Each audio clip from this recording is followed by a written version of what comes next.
ang bibig naman ni Ma'am Grace is, siya parang Armalite. masakit, pero pagdating kasi ng is, parang matutunan mo siya ng lesson. Kasi nga, katulad nga pag bago, so sa mga bago siguro hindi naman, kasi ako nga ex-abroad ako, yung bunganga ni Ma'am Grace is, mas matindi yung sa abroad. So, ang sabi nga, pag nandito, nagmamadali, pag nandun na sa abroad, nagmamadali din umuwi.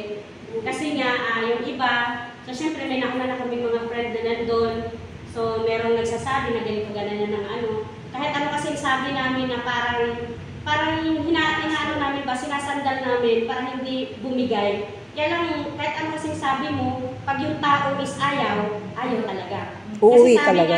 Uuwi talaga. Kasi sabi namin, pag hindi ka lang naman sinasaktan ng amo mo, kung bunganga lang naman, hayaan mo na. Tapos kung sa bata, kung masyadong mabunganga or gano'n talaga ang mga bata. Sabi ko nga, mas buti nga kasi sa Singapore ka napunta, what if kung nag-Middle East ka? Kasi mas matindi doon, nagdudura pa yung mga bata doon. So, yun nga, ang namin na wala na kami magagawa kasi talagang gusto niya nang umuwi. Pero ang sa mga bago ko, sinasabi ko sa inyo, by experience lang kung akin, huwag kayong na okay yung magiging amo niyo doon. Yung tipong, sana mabait yung amo, wag. Ilagay niyo sa isip niyo sana hindi okay.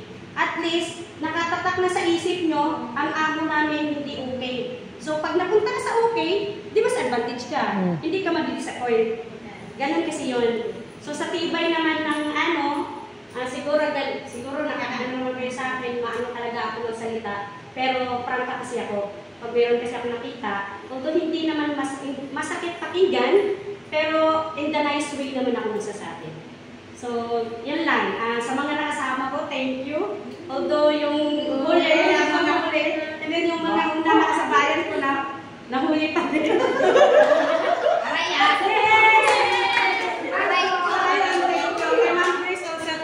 Kay Ma'am Lauren, thank you din.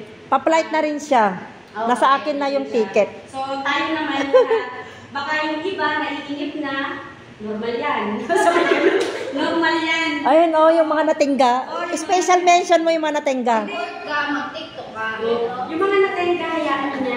Kasi meron kasing pero pagdating dun sa amo is hindi naman sila okay. Mabuti na yung at least dito natingga ka, pero pagdating mo dun sa amo is okay naman. So, yung sa akin, good luck. Kung magiging, magiging... Pray. Magiging sitwasyon ko doon. Pero yun nga, always think positive na lang ako. Kasi sabi ko nga kanina, kung pinagtiisan ko nga dito yung pagkain, tapos uuwi lang din ako dito sa Pilipinas, ay magtiis na ako doon.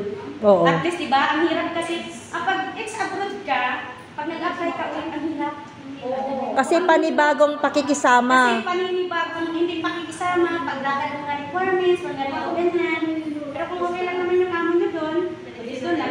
Pag hindi okay, aday mag-explore. Ganun lang yun. So, yun, thank you and salamat.